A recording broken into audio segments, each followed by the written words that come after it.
किस कारण से लिया भगवान श्री कृष्ण ने अवतार?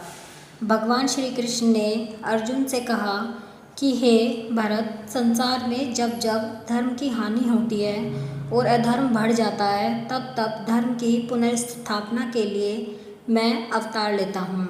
द्वापर युग में क्षत्रियों की शक्ति बहुत बढ़ गई थी। वह अपने बल के अहंकार में देवताओं को भी ललकारने लगे थे।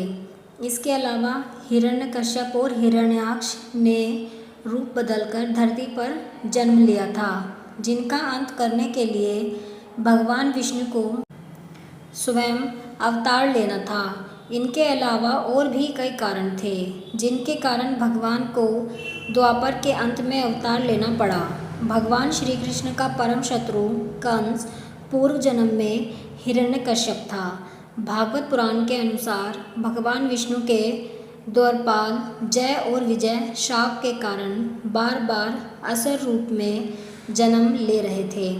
भगवान विष्णु ने इन्हें शाप से मुक्ति के लिए वरदान दिया था कि जब भी तुम जन्म लोगे तुम्हारी मृत्यु मेरे हाथों होगी और तुम्हारा उद्धार होगा। कंस ने धरती पर जन्म लेकर धरती पर हाहाकार मचा रखा था। इसके अत्याचारपूर्ण शासन से साधु संत कष्ट पा रहे थे।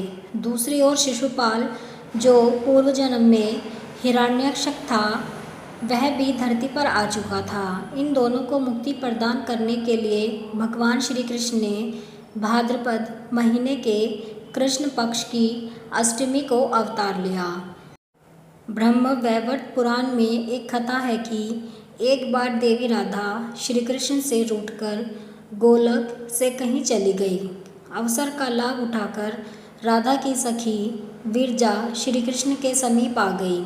इसी बीच राधा का गोलोक में आगमन हुआ और उन्होंने विरजा को श्री कृष्ण के समीप देखकर दोनों को भला बुरा कहने लगी।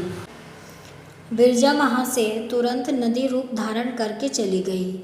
श्री कृष्ण पर नाराज होते हुए देवी राधा को देखकर सुदामा नाम के गोप से सहन नहीं हुआ और उन्होंने देवी राधा के क्रोध को शांत करने के लिए उन्हें समझाने का प्रयास किया, लेकिन इससे देवी राधा शांत होने की बजाय और उग्र हो गई।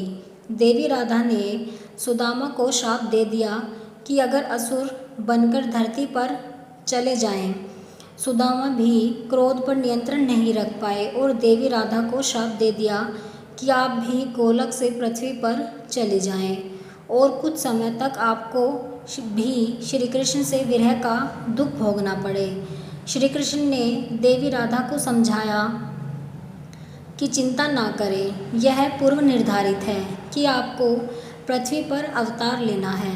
आपके साथ में भी पृथ्वी पर अवतार ग्रहण करूँगा, जिससे सुदामा का शाप भी फलेगा और हमारा साथ भी बना रहेगा। ईश्वरीय विधान है कि सभी युग के अंत में भगवान का अवतार होता है और वह धर्म की स्थापना करते हैं। इसके बाद चल रहा युग समाप्त होता है और नया युग आरंभ होता है। द्वापर में धरती महान योद्धाओं की शक्ति से दहल रही थी। जनसंख्या का भार भी काफ़ी हो गया था। अगर उस युग के योद्धाओं का अंत नहीं होता तो धरती पर शक्ति का असंतुलन हो जाता। शक्ति के संतुलन और नए युग के आरंभ के लिए श्री कृष्ण ने अवतार धारण किया। महाभारत का महायुद्ध शक्ति के संतुलन और धर्म की स्थापना के लिए किया गया था। आप कमेंट में ज़रूर बताएं कि आपको ये कहानी कैसी लगी है। अगर आपको ये कहानी पसंद आई है तो वीडियो को लाइक करें, शेयर करें और चैनल को सब्सक्राइब करें ऐसी ही कहानियों के लिए। और आप इंस्टाग्राम पर भी फॉलो कर सकते हैं, उसका लिंक भी आपको डिस्क्रिप्शन में मिल जाएगा।